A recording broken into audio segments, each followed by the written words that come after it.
Okay, sumayong adlaw sa atong tanan. Ako day si Marjon. So karon update ta sa atong itlog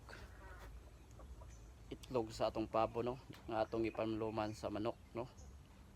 Alright, so atong tanawon itlog sa atong pabo, no, atong ipanluman diri sa manok. So pali na diri mga koys sa kani. Okay, so makita nato mga koys na nagyuday sa mga piso. Balikan ni mga koys piso ni sa pabo. Nindot kahapon na rin siya napusa.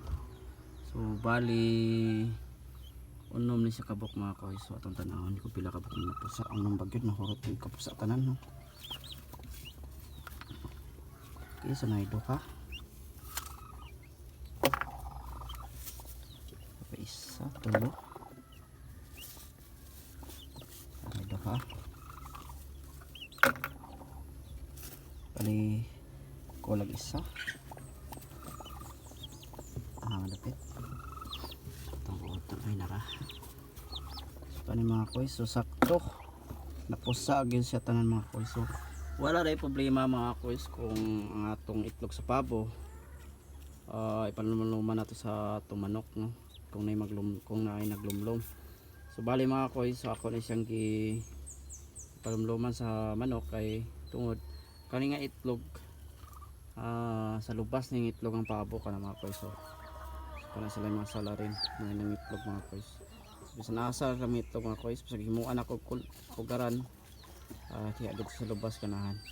So bali na ni karon. So muna ni siya atong result, no, ng atong gipanluman mga 25 to 26 days napusa siya.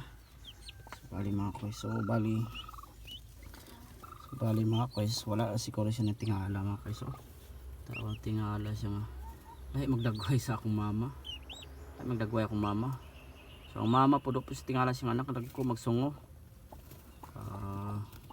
Bali mamaya na mataan mga koys na kan paring pusa na yagid siguro ng anak. So bali ako rin sige pa bali ay mga adopted mga koys. Na din diri. Kani isa po diri gaapay rin sila. Kani nga itlog ni sa ni sa kabuok. Itlog ni sa mestizo nato na Brahma, mistisa nga gani kaber. So ako ra pong ipaadap ani kibutan na siya na mama. Okay. So bali ato na ni siyang pugaron karon, no. So naplastara nato ang atong butanganan. Ay mga koys pani. So di natin plastara ang atong pugad na pabo. Okay, so ato na